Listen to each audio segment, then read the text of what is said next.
एकादशी। एकादशी यानी श्रीहरि का दिन। हमारे हिंदू धर्म में एकादशी व्रत को परम पुनीत और शुभ फलदायी माना गया है। पर समस्त एकादशी व्रतों में निर्जला एकादशी व्रत सबसे कठिन और विशेष व्रत माना जाता है। निर्जला एकादशी व्रत ज्येष्ठ माह के शुक्ल पक्ष की एकादशी तिथि को किया जाता है, जब भीषण गर्मी अपने चरम पर होती है।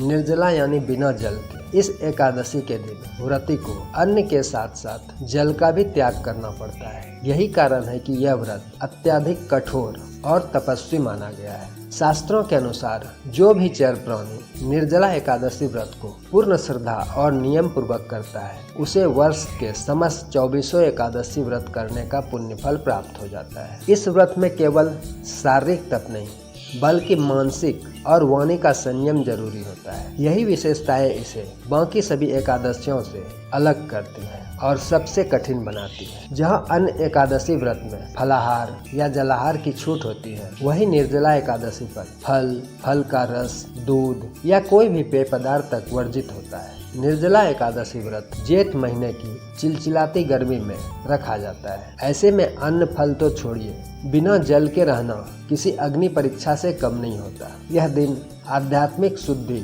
और मन की तपस्या का अवसर प्रदान करता है। इस रात आध्यात्मिक ऊर्जा चरम पर होती है, जिसमें व्रतधारी को विशेष फल की प्राप्ति होती है। अतः कुछ बातों को ध्यान में रखकर आप निर्जला एकादशी व्रत को नियम पूर्वक सरलता से कर लेंगे। ध्यान रखें, दशमी को दोपहर के बाद नमक न लें। संध्या भोजन में दूध से बने पदार्थ, फल आदि ले लें और ब्रह्म मुहूर्त से पहले मिश्री और जल मिलाकर पी लें, तो आपको व्रत काल में दिन भर प्यास नहीं सताएगी। और एक बात का विशेष ध्यान रखें, निर्जला एकादशी व्रत या एकादशी व्रत हमेशा द्वादशी युक्त करें, यानी व्रत काल में द्वादशी जरूर पड़े, तो यह शुभ फलदायी होता है। एकादशी के दिन सुबह जग कर स्नान करें, प्रभु का पूजन वंदन करें, श्री हरि के मंत्र का जाप करें। व्रत काल में क्रोध न करें, उल्लासित होकर सदा प्रभु के नाम का चिंतन मनन करें। रात्रि जागरण में भजन कीर्तन या कथा का श्रवण करें। ऐसा करने से आपको वर्ष भर के सभी 24 एकादशियों का फल प्राप्त हो जाएगा।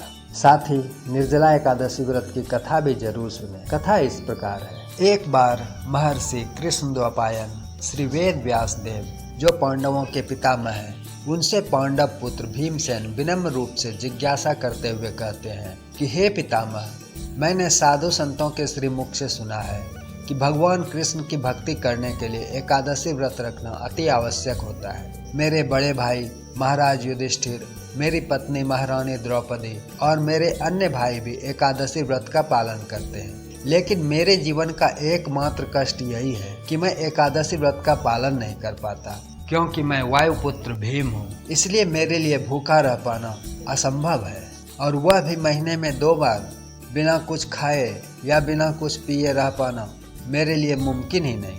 मैं हर वो दान जो भगवान को यज्ञ में दिया जाता है करने को तैयार हूँ, और मैं करता हूँ। मैं हर विधि विधान का पालन करके भगवान की भक्ति करने को तत्पर हूँ, पर मुझसे उदर की सुधा सहन नहीं होती। मेरी अर्धांगिनी, मेरे बड़े भाई, मेरे सभी मुझे इस व्रत का पालन करने को उत्साह देते हैं, पर मुझसे नहीं हो पाता है पितामह। मेरे कल्याण के लिए कृपया मुझे यह बताएं कि इस समस्या से मैं कैसे छुटकारा पा सकता हूँ और मैं भगवान की भक्ति कैसे कर सकता हूँ। करुणा से भरे वेद व्यास जी ने तब उत्तर देते हुए बताया कि ज्येष्ठ शुक्ल पक्ष की एकादशी का व्रत जो भी निष्ठावान होकर बिना जल ग्रहण किए पालन करता है, उसे वर्ष के 24 एकादशियों का फल प्राप्त हो जाता है। एकादशी व्रत करने से हमें न केवल इस जन्म में शांति मिल सकती है, बल्कि मृत्यु के बाद भी हम वैकुंठ जा सकते हैं और भगवान विष्णु की सेवा कर सकते हैं। श्री वेद व्यास जी निर्जला एकादशी का महत्व बताते हुए